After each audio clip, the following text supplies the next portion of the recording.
우리 천연치료로 우리 병을 고치는 방법은요, 우리 몸의 면역을 증가시켜서 우리 몸이 우리 병을 이기는 것입니다. 우리 몸의 면역력 시스템은 이 백혈구를 통해서 우리 몸의 모든 몸 구석구석을 돌아다니면서 병균을 발견하면 병균을 이제 염증 반응을 일으키고 염증 반응을 누가 일으키냐면 우리 몸이 합니다. 면역 시스템 중에 하나입니다. 왜 일으키냐면 싸운다는 것이죠. 그러면 또 면역 세포도 여러 가지 종류의 세포가 있어요. 뭐 호중군이 뭐 여러 가지 있어요. 그러니까 백혈구가 한 종류가 아니고 여러 종류의 로 구성되어 있어요. 근데 참 재밌는 게 뭐냐면 염증 반응을 일으키고 또 오면 또 공격하는 면역 세포가 있고, 그래서 이제 다 처치하면 또 잡아먹는, 쓰레기 청소해야 될 거 아니에요, 그죠? 잡아먹는 또 이 백혈구 가지고 또 탁 잡아먹고 싹 처리한다는 거예요. 그래서 여러분, 우리 몸에 이 면역력만 높이면요, 우리 몸의 질병을 다 이길 수 있습니다. 옛날에는 결핵이 많았죠.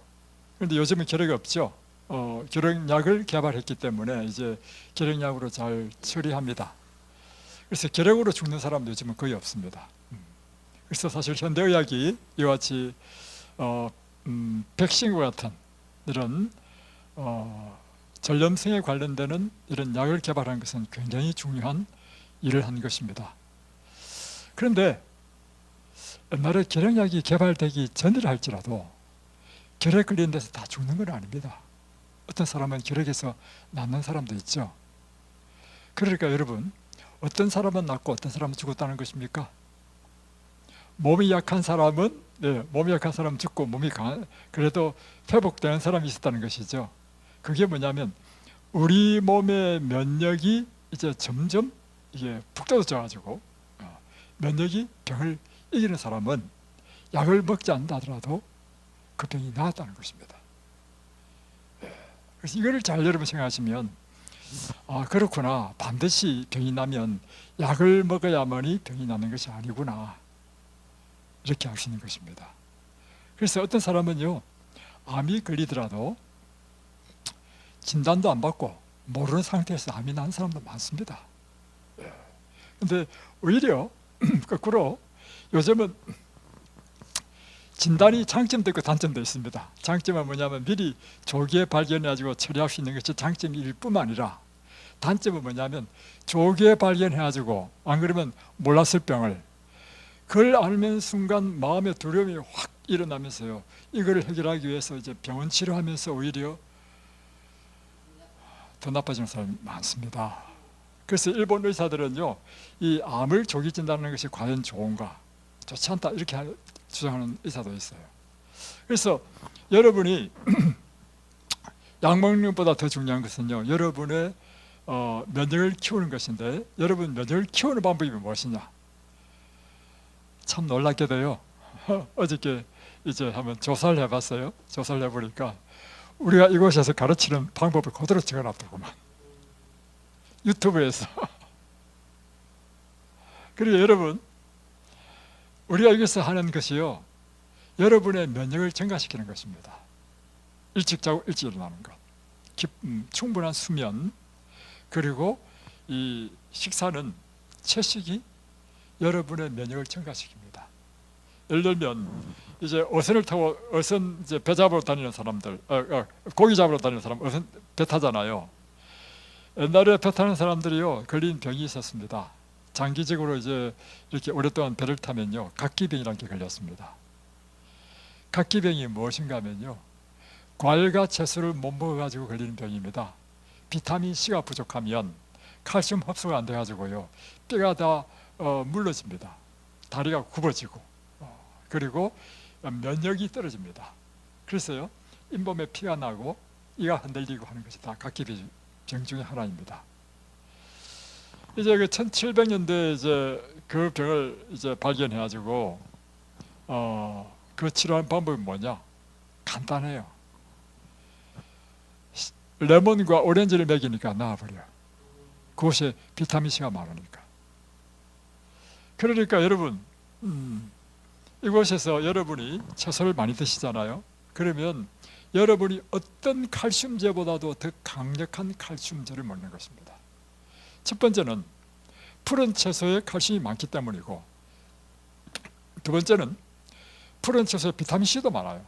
이 비타민C가 칼슘을 우리가 흡수한다 하더라도, 이제 먹는다 할지라도 이것이 우리 몸으로 흡수하는 작용을 하는 효소가 필요한데, 그 효소가 비타민C라는 거예요. 그러니까 이 푸른 채소에는 과일과 푸른 채소에는 비타민C가 많고 칼슘이 많기 때문에 그 어떤 것보다도 여러분의 뼈를 건강하게 해주는 것입니다. 생채소, 생채소. 이제 우리가 이제 여기에서 샐러드를 많이 만들어 먹잖아요. 그리고 샐러드를 줄 때 가능하면 좀 충분히 드시라고 하는 이유는 뭐냐면, 이걸 익혀버리면 비타민C는 또 파괴돼요. 이제 익힐 때, 그렇지. 그러니까 이게 비타민 중에서요, 오히려 익히면 더 활성화되는 비타민도 있고요, 불을 가하면 몇 도씨 이상 되면 그것이 파괴돼 버리는 비타민도 있어요. 그 파괴되는 비타민 중에 하나가 비타민C고요. 불을 가할 때 또 오히려 더 활성화되는 것은 지용성 비타민은 오히려 활성화됩니다. 그래서 특별히 이제 비타민C 같은 경우에는, 그래서 우리가 반찬을 먹더라도 생채로 먹어야 될 것이 있고 익혀서 먹어야 될 것이 있고, 이렇게 구분되는 것이죠. 그리고 또 이제 여기서 가르치는 대로 운동 열심히 하면 면역 증가하고요, 물 많이 마시면 순환이 잘 돼요. 우리 몸에 순환과 관계되어 있기 때문에 물을 많이 마시면 면역이 좀 증가하고, 그리고 또 햇볕을 쬐면, 햇볕은 강력한 비타민 D 생산을 하죠. 비타민 D는요, 면역을 증가시키는 일을 합니다. 또 멜라토닌을 만들어내고, 이와 같이 이곳에서 가르치는 이 8가지의 이제 건강 원리를 따라서 사시면 여러분의 면역이 증가하는 것입니다. 그런데 여러분이 이렇게 기껏 면역을 올려놨는데 단 한순간에 여러분의 면역을 뚝 떨어뜨리는 게 있어요. 그게 뭐냐면 걱정, 근심, 염려입니다. 이거는요, 여러분이 막 밥 열심히 먹고 채소 열심히 먹고 운동 열심히 해가지고 막 실컷 올려놨다 하더라도요, 염려와 걱정, 근심을 딱 갖게 되면 한순간에 없어져 버립니다. 이 면역이 다 떨어져 버립니다. 그래서 여러분이 이걸 잘 이해하시고, 그래서 여러분이 이제 기억지를 이제 드렸죠. 베드로전서 5장 7절 말씀. 너희 염려를 다 주께 맡겨라. 맡겨 버리라. 이제 원래는 이제 성경에는 주께 맡겨라 되어 있는데요, 보다 더 강력하게 표현하기 위해서는 맡겨 버리라는 것입니다. 그래서 맡기다는 것을 제가 이제 찾아봤어요. 원어를 찾아보니까 던져버리라 이렇게 표현되어 있어요. 그러니까 던져버리라, 아예 신경 쓰지 말라 말이죠.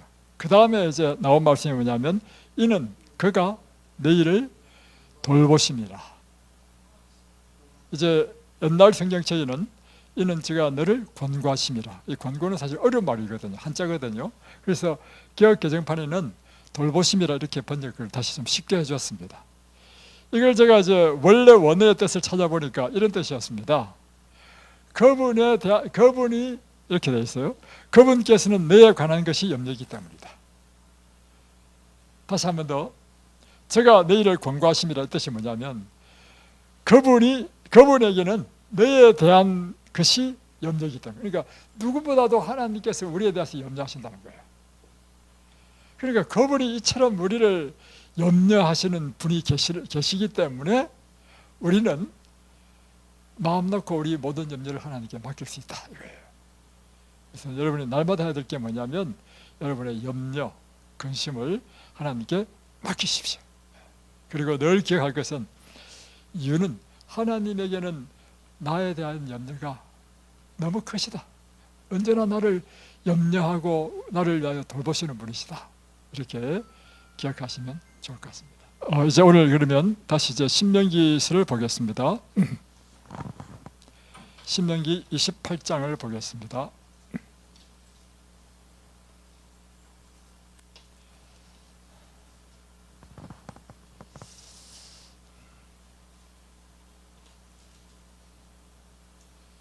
신명기에서는 어제 제가 말씀드렸죠. 드유테로노미라고 해가지고 두 번째 율법, 곧 이제 시내산에서 하나님의 율법의 선포를 들은 세대는 다 죽어버렸고 새로운 세대들만 이제 새로 이제 구성됐는데, 이 새로운 세대에게 하나님의 율법을 두 번째 다시 선포한 것이 바로 신명기다, 이런 뜻이죠. 그래서 신명기서에 가장 많은 장수를 차지하는 것이 4장부터 26장까지 이 하나님께서 선포하신 율법이 무엇인지를 설명하고 있는 것입니다. 자, 그리고는 이제 27장, 28장에는 이 율법을 너희가 순종하라. 그러면 복을 받을 것이다. 율법을 불순종하게 되면 저주를 받을 것이다, 이것입니다. 자, 28장. 내가 내 하나님 여호와의 말씀을 삼가 듣고, 자, 내가 내 하나님 여호와의 말씀을 삼가 듣고 내가 오늘 내게 명령하는 그의 모든 명령을 지켜 행하면, 지금 이제 내 하나님 여호와의 말씀을 내가 삼가 듣고 했는데 뭐냐면 바로 4장부터 26장까지 선포한 이 율법을 내가 듣고 이 뜻입니다. 또 그 명령을 지켜 행하면, 내가 너희한테 선포한 율법을 지켜 행하면 여호와께서 너를 세계 모든 민족 위에 뛰어나게 하실 것이라. 그러니까 이스라엘 백성들이요, 하나님의 율법대로만 살면 어떻게 된다는 것입니까? 율법대로만 살면 세계 모든 민족 위에 뛰어나게 할 것이라는 것입니다. 내가 내 하나님 여호와의 말씀을 청종하면 이 모든 복이 내게 임하며 내게 이르리니 성읍에서도 복을 받고 들에서도 복을 받을 것이며 내 몸의 자녀와 내 토지의 소산과 내 짐승의 새끼와 소와 양의 새끼가 복을 받을 것이며, 그러니까 내 몸의 자녀도 복받고 내 토지에 농사를 지으면 농사도 잘 되고 소양을 키우면 소양이 막 새끼를 잘 낳는다는 것입니다. 그리고 내 광주리와 떡반죽 그릇이 복을 받을 것이다. 이게 무슨 뜻일까요? 내 광주리와 내 떡반죽 그릇이 복을 받는다. 이 뜻은요, 평생 먹고 사는 것은 염려가 없을 것이다, 이 뜻입니다. 다음에 6절, 내가 들어가도 복을 받고 나가도 복을 받을 것이니라. 이게 무슨 뜻일까요? 내가 들어와도 복을 받고 밖에 나가도 복을 받는다는 뜻은 뭐냐면 내 집안일이 잘 될 것이고 밖에 나가서 내가 사업을 하면 사업도 잘 될 것이고, 이런 뜻입니다. 대단한 축복이죠. 그리고 7절, 여호와께서 너를 대적하기 위해 일어난 적군들을 내 앞에서 피하게 하시리라. 그들이 한 길로 너를 치러 들어와서나 내 앞에서 7길로 도망하리라. 내 대적들도 내 앞에서 혼비백산하고 도망갈 것이다. 8절, 여호와께서 명령하사 내 창고와 내 손으로 하는 모든 일에 복을 내리시고 내 하나님 여호와께서 내게 주시는 땅에서 내게 복을 주실 것이며. 다시 말하면 네가 손을 대는 일마다 잘 된다는 것입니다. 그래서 내 창고가 언제나 가득 찰 것이다. 참 정말 이런 복 받으면 얼마나 좋겠어요. 다음에 또 쭉 넘어가가지고요, 11절, 여호와께서 내게 주리라고 내 조상들에게 맹세하신 땅에서 내게 복을 주사 내 몸의 소생과 가축의 새끼와 토지의 소산을 많게 하시며. 예, 그러니까 내 자녀들도, 옛날에는 자녀를 많이 낳는 것이 복이었습니다.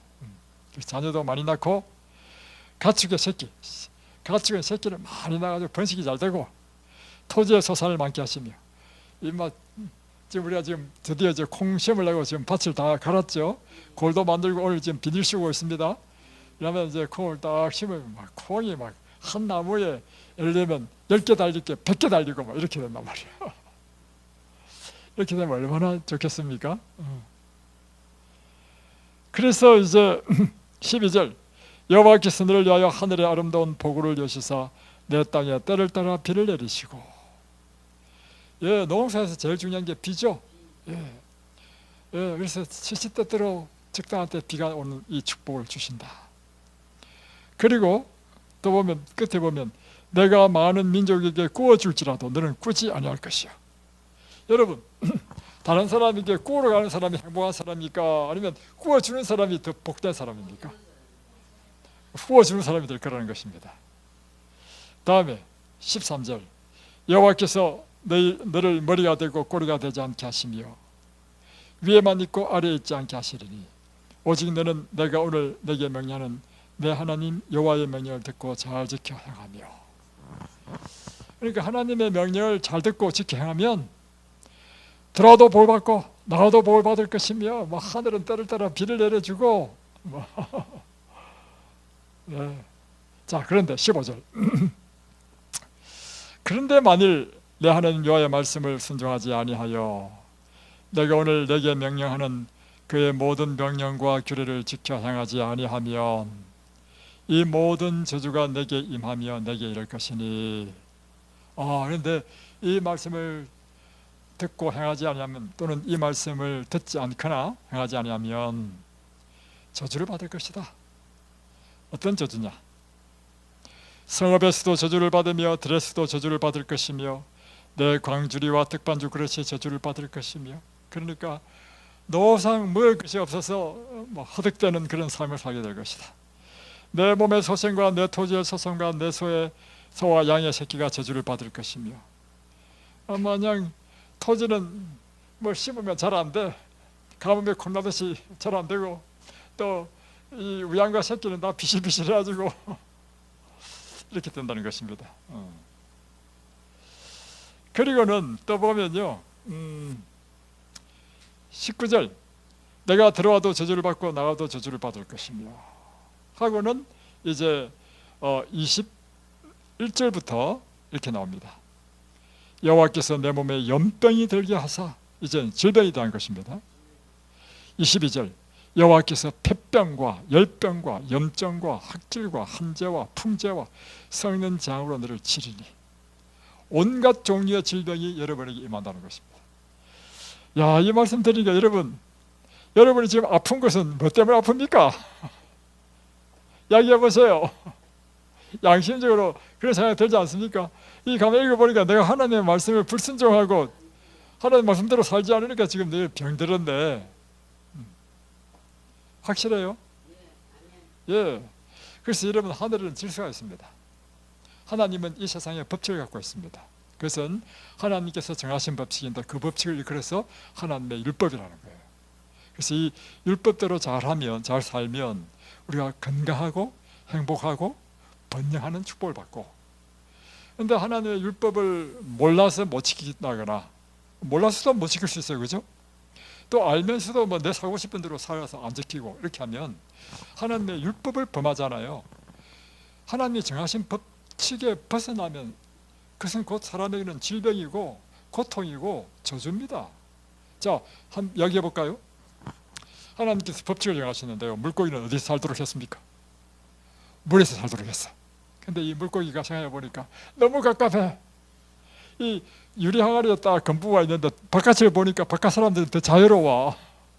그래서 나는 왜 물속에만 살아야 돼? 하고는 톡 튀어나와 버렸어. 그러면 물고기가 더 자유롭고 더 행복한 삶을 삽니까? 그때부터 사망이요 질병입니까? 바로 인생이 바로 그런 것입니다. 하나님께서 우리 인생에게 정하신 규칙이 있어. 이 규칙이 하나는 율법이야. 도덕적인 율법, 우리 생활의 법칙, 건강에 대한 법칙, 생리의 법칙, 천년계의 법칙, 농사의 법칙, 계절의 법칙. 이 법칙에 따라서 우리가 이 순종하며 살아갈 때 우리는 행복하고 건강하고 번영하는 것입니다. 그래서 여러분, 농사도요 때가 있어요. 씨를 심을 때 씨를 심어야 되고요, 다음에 거둘 때 거둬야 됩니다. 자, 이제 제가 어제 고구마를 심었단 말이에요. 그래서 고구마 심기 전에 이제 유튜브로 저는 이제 농사꾼이 아니니까 일일이 할 때마다 찾아봐. 하니까 밤 기온이, 하루 최저 기온이 13도에서 15도 이상 될 때에 심으라는 거예요. 왜냐하면 그 열이 떨어지면 생육이 안 되면서 정지 상태로 있다가 이 발육이 안 되면 그 다음부터는 잘 안 큰다는 거예요. 그래서 이제 제가 이제 날씨를 봤죠. 날씨 보니까 어제 밤 최저 기온이 15도야. 오늘도 보니까 17도야. 이제는 심어도 되겠다 해서 어저께 막 400개를 심었단 말이에요. 그런데 일찍 심잖아요. 일찍 심으면요, 이 식물에도 하나님께서 법칙을 두셨어. 식물마다 법칙이 다 달라. 어떤 식물은 일찍 심어야 되고, 어떤 식물은 늦게 심어야 되고, 어떤 식물은 찬데를 좋아하고, 어떤 식물은 더운 걸 좋아하고, 어떤 식물은 이 모래땅을 좋아하는 식물이 있고, 어떤 식물은 이렇게 찰진 또 땅을 또 좋아하는 식물이 있어요. 특별히 고구마는요, 뭘 좋아한다냐면 황토를 좋아한대. 그래서 제가 지난번에 안면도 가보니까 안면들은 그 고구마 농사가 아주 크게 하더라고요. 그래가지고 그곳에 갔다가 이제 고구마를 사가지고 왔는데, 안면도 땅의 특징은요, 전부 다 빨개, 전부 다 황토야, 이렇게. 그러니까 고구마 농사 짓기 딱 좋은 거라. 하나님께서 세우신 이 법칙에 순종해야 된다는 것입니다. 사람은요, 우리에게 건강의 법칙을 주셨습니다. 이 건강의 법칙대로 순종하며 살 때 우리는 건강을 누리게 되고요, 도덕적인 법칙을 주셨습니다. 도덕적인 법칙을 순종할 때 이 가정이 보호되고 행복하고 아름다운 가정이 되는 것입니다. 그죠? 그래서 오늘 이 신명기는 우리에게 강력한 메시지를 주는데, 하나님의 율법을 배우고 율법을 순종하는 백성이 되어서 여러분의 생애가 복을 받아라, 건강하라, 생명을 얻어라. 이것이 바로 신명기의 전체적인 메시지입니다. 자, 그러면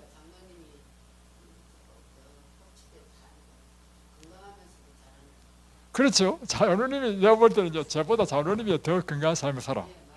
왜냐하면 사람은 육체적인 활동을 하도록 해야 되는데, 우리 장로님은 힘들잖아. 어제 같이 일을 했거든요. 일을 했는데, 저는 솔직히 이야기하면 저는 늘 이렇게 말씀을 전하고 이런 것만 했기 때문에 봄만 되면 저는 걱정이 태산이야. 왜냐하면 이 넓은 밭을 또 어떻게 이걸 또 관리를 하나, 이게 걱정이란 말이에요.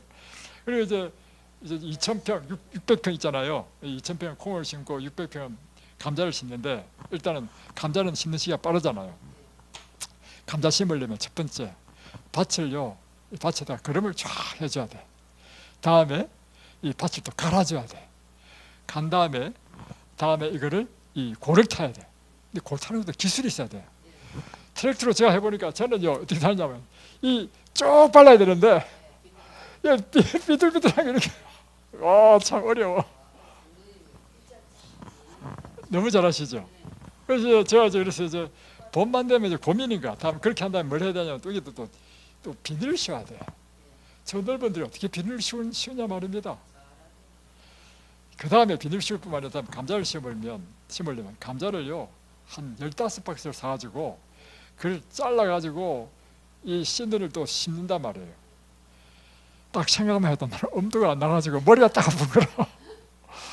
오늘 이제 어떻게 하나 했는데, 지금 많이 올라왔죠. 장로님은요, 걱정이 없어. 이 감자 심어야 되겠네 하더니만요, 그냥 뭐 설설설설설 하면서 어제는 제가 이제 같이 고구마 심었거든요. 고구마 심는데도 지금 처음에 400개를 이제 심으면 된다 생각해서 400개를 사왔어.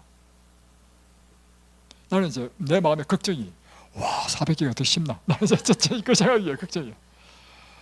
그런데 이제 장로님과 같이 일을 해보니까 장로님 걱정이 없어. 장로님 시킨 대로, 나는 이제 장로님이 이제 주인이고 내가 시다야. 그래가지고 시킨 대로 이제 착착착 해보니까 너무 쉽게 400개를 심었습니다.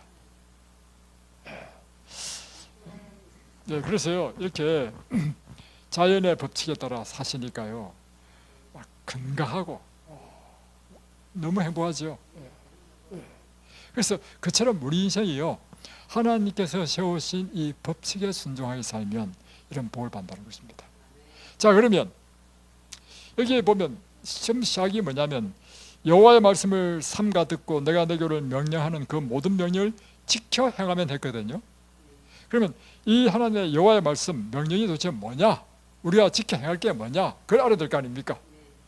그것이 뭐냐면 바로 신명기 4장부터 16장, 26장까지 있는 그 모든 말씀이 다 여호와의 말씀이요 우리가 지켜 행할 명령과 규례라고 하는 것입니다. 그래서 여러분이 첫 번째 복을 받으려면 하나님께서 하신 말씀이 뭔지를 알아야 돼. 그죠? 그래야 그 말씀대로 순종하지. 그래서 제가 오늘 아침에 새벽에 일어나가지고 신명기 4장부터 26장까지를 일일이 다 읽었습니다.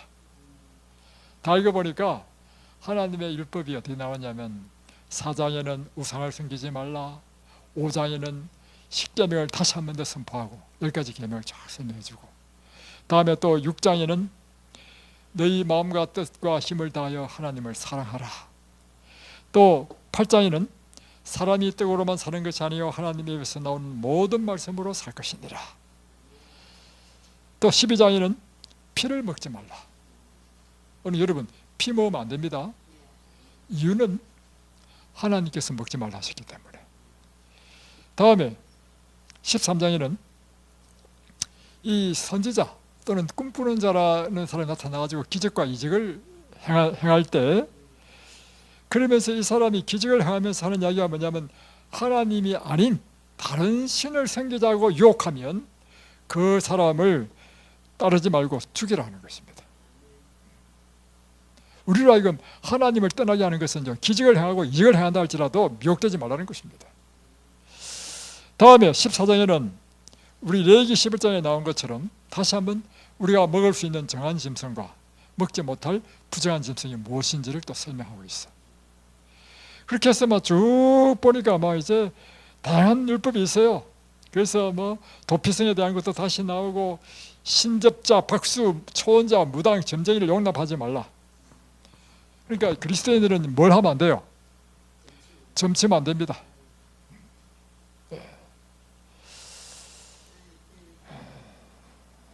근데 예수 믿는 사람 중에 점치는 사람이 많더라고 보니까. 참 희한해. 그러면 복을 못 받습니다. 왜냐하면 성경에 지금 신명기 28장 보십시오. 하나님께서는 이처럼 이런 사람을 용납하지 말랬는데 오히려 점치는 사람한테 가가지고 점을 치면 하나님 율법을 어기는 거죠. 그럼 하나님 율법을 어기면 이런 저주가 일어날 것이다. 이렇게 되는 것입니다. 자, 다음에 이제 여러 가지가 있는데 다 생략하고요. 예를 들면 이런 것도 있습니다. 변을 누르러 가려면 작은 삽을 들고 가가지고 대변을 볼 때 땅을 파가지고 본 다음에 그 배설물을 덮어라 이렇게 했어요. 그러면서 그 이유를 이렇게 설명했습니다. 신명기 23장 14절에 이는 내 하나님 여호와께서 너를 구원하시고 적군을 내게 넘기시려고 내 진영 중에 행하심이라. 그러므로 내 진영을 거룩히 하라. 그리하면 내게서 불결한 것을 보시지 않으므로 너를 떠나지 아니하시리라. 자, 여기 보면 중요한, 왜 이렇게 청결하게 하고 위생적으로 깨끗하게 하려냐면요, 내 거처가 불결하게 되면 하나님께서 우리와 함께 할 수 없다는 것입니다. 아주 중요한 이야기예요. 하나님께서 너를 구원하시고 적군을 내게 넘기시려고 내 진영에 함께 하는데, 너희가 불결하게 있으면 내가 너를 떠나버린다는 것입니다. 그래서 하나님께서 우리와 함께 하시는 방법이 뭐냐면 하나님이 우리와 함께 거하실 수 있도록 청결히 하고 위생을 적으로 하는 것이 우리에게 필요하다는 것입니다. 그러니까 지금 우리가 환자다 말입니다. 우리는 지금 누구와 싸우느냐면 내 안에 있는 암과 싸우는 사람이라. 그러면 이 암을 이길 수 있는 유일한 방법은요, 하나님이 늘 나와 함께 계시면요 암이 붙어있지를 못합니다. 하나님이 나와 늘 함께 하기 위해서는 어떻게 해야 돼요? 내 몸과 마음과 내 주변의 모든 것이 청결해야 돼요. 그래야 하나님께서 언제나 나와 함께 하시고, 그분이 나와 함께 있어서 내 몸에 있는 질병을 다 물리치실 수 있다는 것입니다. 또 이제 24장에 보면 재미있는 율법이 나오는데요. 새로 이제 장가를 들어가지고 이제 아내를 맞았다. 그러면요, 군대도 가지 말라는 것입니다. 군대 면제. 그리고 1년 동안에는 다른 일을 시키지 마라. 그러면서 한가위 지내면서 아내를 즐겁게 해주라. 야, 이것이 이스라엘 법에 있어요. 모세 법에. 참 하나님은 자비하신 분이시죠. 그리고 25장에는요, 사람이 잘못해가지고 그 벌로 태양을 칠 때는요 40대 이상 치지 말라는 것입니다. 이런 법도 있어. 그래서 이스라엘 법을 보면요, 세 가지 법으로 이제 요약 정리될 수 있습니다.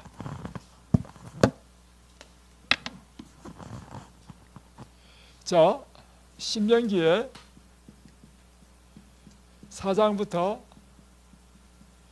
26장에 많은 법들이 나오는데, 이 법들을 세 가지로 딱 구분하면 이렇습니다. 십계명, 즉 도덕적 율법.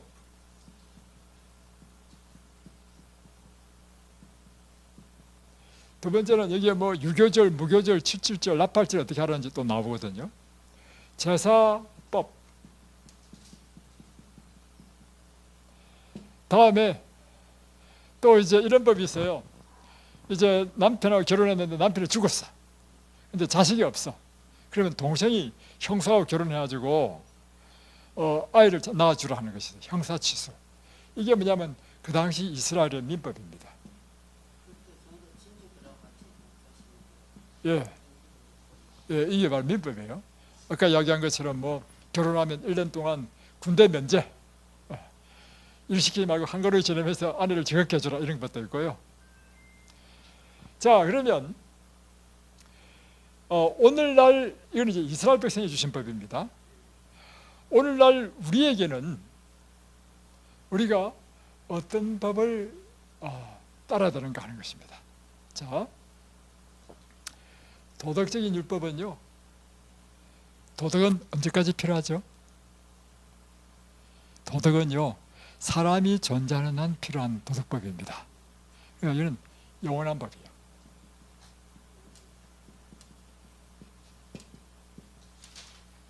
다음에 제사법은요, 제사에 양 잡고 소 잡고 하는 것은 누구를 상기한다 했죠? 예수님이 우리를 대신해서 죽으시는 걸 상기한다 했죠. 그러니까 예수님께서 직접 오셔서 돌아가신 이후에도 소 잡고 양을 잡아야 됩니까? 필요 없죠. 그러니까 이것은 오늘 이 시점에는 폐지된 법이에요. 폐지법. 다음에 민법. 뭐 형이 죽으면 동생이 형수와 결혼해야 된다. 이건 오늘날 필요해요? 필요 없죠. 이것은 그 당시에 그 상황에 따라 주신 법이기 때문에 이것은 오늘날 에는 뭐 변경되든지 또는 폐지되든지 이렇게 할 수 있는 법이란 말이에요. 그런데 오늘날도 또 이제 계속 적용되는 법이 있어요. 어떤 것이냐면 자비의 법이 있어요. 이 자비의 법은 뭐냐면 십계명은 아니지만 이것입니다. 내 이웃의 소가 길을 잃고자 간다 이 말이에요. 나와요. 그럴 때 그 소를 잡아가지고 주인에게 돌려주라. 그리고 또 어떤 말씀이냐면 소뿐만 아니라 내 이웃의 물건이 떨어져 있다. 불을 발견했다. 그러면 그것을 주워가지고 주인에게 주라. 이것은 세월이 지나도 지켜야 될까요? 지키지 말아야 될까요? 바로 이것입니다. 그래서 여러분이 법을 보고 이것이 오늘날도 지켜야 될 법은 이런 자비의 법이야. 그리고 지키지 말아야 되는 것은 제사법은 이제 제사 안 드리잖아요. 이스라엘에 속한 민법도 사실은 뭐 형사치수니 이런 건 지킬 필요 없잖아요. 그러니까 오늘 우리가 지켜야 될 율법은 뭐냐면 도덕적인 율법 그리고 자비의 법. 두 가지를 지켜야 된다는 것입니다. 자, 이렇게 이해를 한 다음에 또 하나 더 보면 예수님께서 이 땅에 오셔서 율법을 선포하셨는데 이것이 산상수훈입니다. 이 산상수훈은 오늘날 그리스도인이 지켜야 될 법입니다. 그래서 우리는 도덕적인 율법, 또 예수님께서 하신 산상수훈, 자배법, 이런 법을 우리가 따라서 지키면 되는 것입니다. 자, 다음에 또 한 가지 더 하나 빠뜨린 게 있습니다. 건강에 대한 법이 있어요. 건강의 법. 이 건강의 법이 뭐냐면 아까 이런 것이 있었죠. 이제 이런 동물은 부정하니 먹지 말고 이런 동물은 정하니 먹으라 하는, 이것은 인간의 건강을 위해서 주신 법이고요.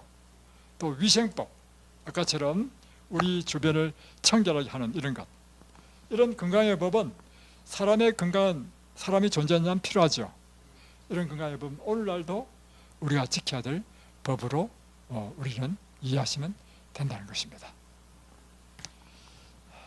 자, 이렇게 본 다음에 이제 신명기 28장을 보면 1절 내가 다시 읽겠습니다. 내가 내 하나님 여호와의 말씀을 삼가 듣고 내가 오늘 내게 명령하는 그 모든 명령을 지켜 행하면, 자, 여러분이 지켜 행할 법을 설명해 주셨죠. 십계명, 다음에 자비의 법, 예수님의 산상수훈, 건강의 법, 네, 이런 법을 여러분이 잘 지켜 행하면 너를 세계 모든 민족 위에 뛰어나게 하실 것이라.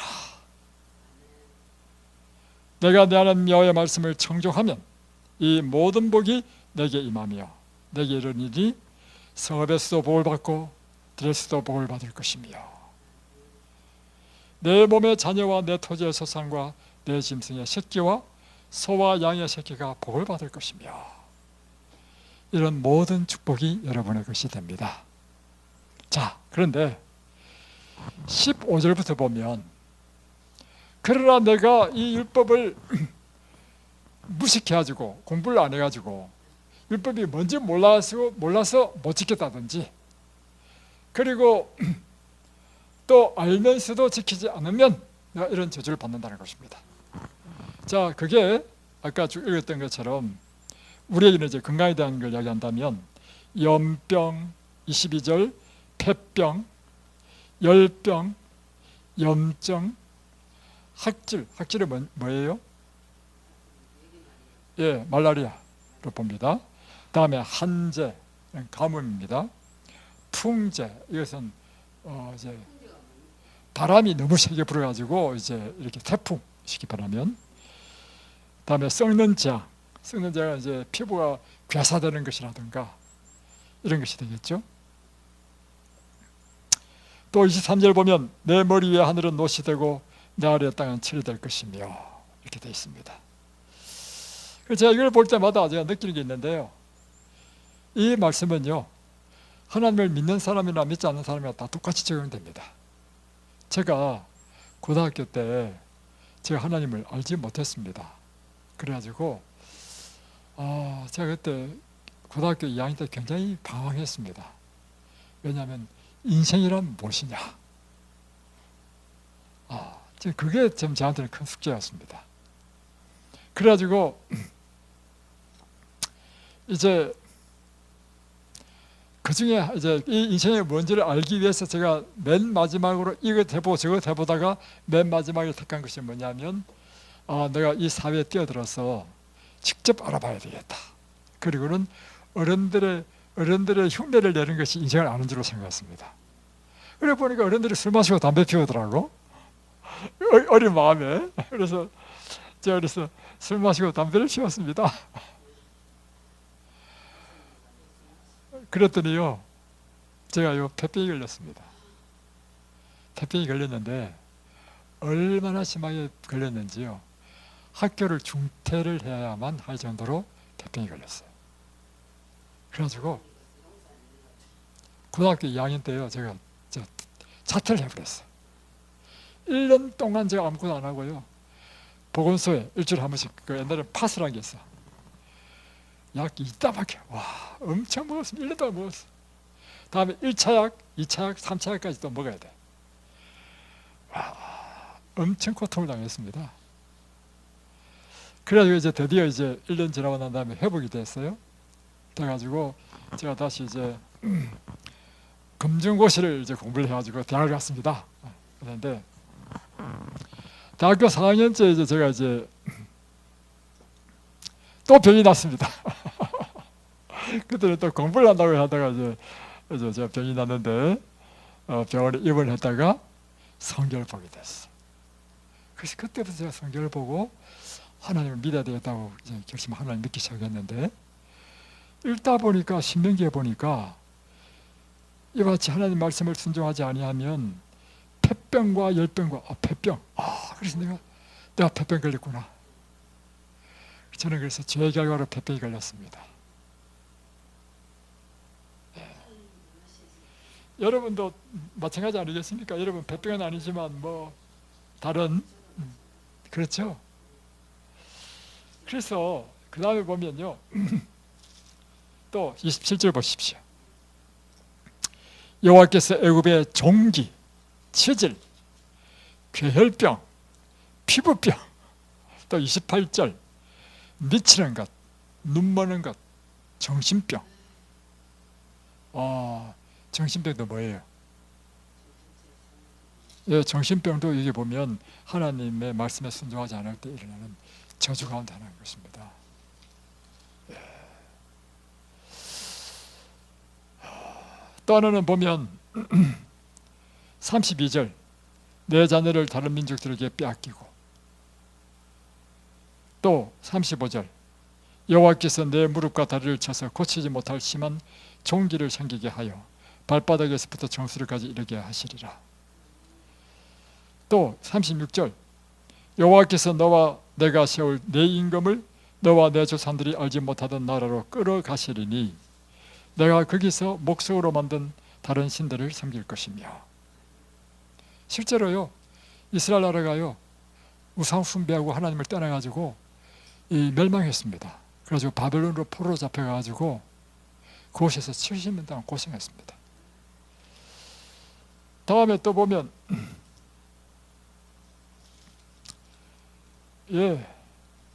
쭉 나와요. 그런데 몇 절까지 나왔냐면 68절까지 나와. 자, 여기 보면 제가 이제 시간이 없어서 다 안 읽었는데요, 여러 가지의 저주들이 막 자세하게 나와. 근데 제가 이 성경을 읽으면서 이제 하나 의문이 생겼어. 뭐냐면 우리가 하나님의 말씀을 순종할 때는 축복받는 것에 대한 이야기는요 14절까지만 있어. 근데 우리가 하나님을 불순종하면 저주받는 것은 15절부터 68절까지 있어. 아니 그러면 왜 축복받는 걸 이렇게 짧게 기록하고 저주받는 것은 그것이 몇 배야 지금? 3배 이상이야. 14 곱하기 4 5 한 5배. 이렇게 많이 열겼을까요? 이게 저한테 참 궁금했습니다. 왜 축복은 그렇게 짧게 설명하고 저주를 길게 했는가? 사람은요 복 받는다 보다는요 뭐 하면 저주 받는다면요 그것이 더 강하게 타고난다는 것입니다. 네. 또 하나는요 그 이전에 이스라엘 백성들이요 끊임없이 하나님을 떠나고 범죄했습니다. 그렇기 때문에 하나님께서는요 이스라엘 백성들에게 더 자세히 그들의 죄의 결과에 대해서 말했습니다. 그래서 인간은 경고가 명확하지 않으면 쉽게 죄를 반복하기 때문에 하나님께서는 하나님을 떠났을 때 일어나는 그 결과를 자세하게 이야기해 주셨다. 두 번째는 사람은 대체로 축복보다는 손해에 더 민감하다는 것입니다. 그래서 이 저주에 대한 경고는 더 강력하게 사람들의 마음을 사로잡는다는 것입니다. 그래서 그 완고한 마음을 깨트리기 위해서 이 저주의 무게감을 더 부각시킨 것이 하나님의 뜻이다. 이렇게 우리는 이해할 수 있습니다. 다음에 그러면 이제 질문 이것입니다. 과거에 우리가 이제 잘못 살아가지고 하나님 율법을 모르고 못 지켰던지 알면서도 우리가 순종하지 않으므로 이렇게 저주를 받았다 이거예요. 그래가지고 지금 여러분 암 다 걸렸잖아요. 암 걸리고 뭐 전부 다 깨지고 상하고 다 됐잖아요. 저도 옛날에 막 폐병 걸리고 막 이렇게 했단 말이에요. 그러면 이렇게 우리가 과거에 잘못해가지고 이렇게 암 걸린 사람이 회복될 수 있는 방법은 있는가? 신명기에 보니까요, 회복될 수 있는 방법을 가르쳐 주셨어. 그게 바로 신명기 30장이야. 한번 펴보겠습니다. 잘 보십시오. 그래서 성경은 우리에게 희망을 주는 것입니다. 내가 비록 과거에 잘못해가지고 내 죄로 인하여 지금 깨지고 상했다 할지라도 다시금 우리를 회복시켜 주시는 하나님이시다 하는 것입니다. 내가 1절부터 내가 내게 진술한 모든 복과 저주가 내게 임함으로 내가 내 하나님 여호와로부터 쫓겨난 모든 나라 가운데서 일이 마음에서 기억이 나거든 너와 내 자손이 내 하나님 여호와께로 돌아와. 여러분 지금 다 그래서 하나님께 다 돌아봤죠? 내가 오늘 내게 명령한 것을 온전히 따르라. 이제 하나님의 말씀을 따르기로 결심했죠? 마음을 다하고 뜻을 다하여 하나님 여호와의 말씀을 청종하면 이제 마음과 뜻을 다하여 하나님의 말씀을 청종하기로 결심했죠? 그러면 내 하나님 여호와께서 마음을 돌이키시고 너를 긍휼히 여기사 포로에서 돌아오게 하시며 내 하나님 여호와께서 흩으신 그 모든 백성 중에서 너를 모으시리라. 다시 말하면 내가 잘못해서 포로 잡혀갔다 할지라도 내가 다시 너희를 돌아오게 하는 것처럼 내가 너희로 하여금 깨지고 상하고 병이 들었다 할지라도 어떻게 한다는 말입니까? 다시금 내가 나한테 돌아오면 다시 고쳐주신다는 것입니다. 그래서 보세요. 여기 보면 이렇게 되어 있습니다.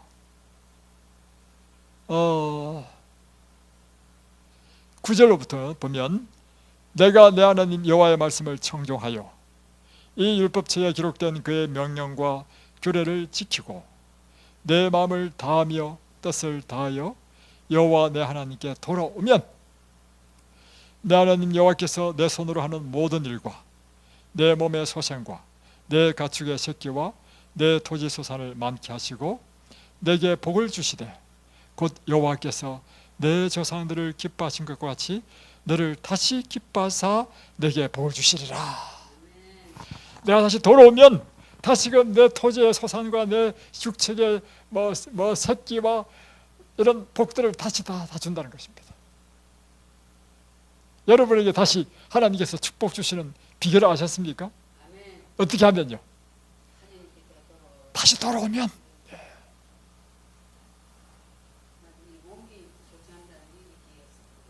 그렇죠. 내 몸이 소생할 것이다. 자, 그러면서 15절 보십시오. 보라, 내가 오늘 생명과 복과 사망과 화를 내 앞에 두었나니. 자, 잘 보십시오. 자, 하나님께서 여러분 앞에 둔 것이 있습니다. 이 말씀을 반드시 외우십시오.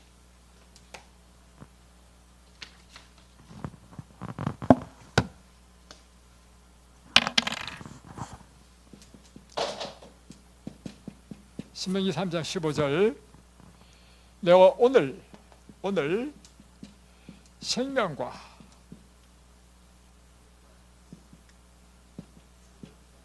복과 다음에 사망 또 화를 내 앞에 두겠다. 그러니까 지금 두 길이 있는데 한 길은 생명과 복의 길이고 한 길은 사망과 화의 길인 것입니다. 그리고는 이야기하기를 곧 내가 오늘 내게 명령하여 내 하나님 여호와를 사랑하고 그 모든 길로 행하여 그의 명령과 규례와 법도를 지키라 하는 것이라. 그러니까 우리가 생명과 복을 받는 방법은 무엇인가 하면 하나님께서 우리에게 명령하시는 모든 말씀을 따라서 살고 순종하는 것, 이것이 바로 우리가 생명과 복을 받는 길이다. 근데 이게 누구한테 달렸다는 것입니까? 본인한테. 왜냐하면 택하라 했거든, 하나님이. 택하는 것은 누가 택하는 것입니까?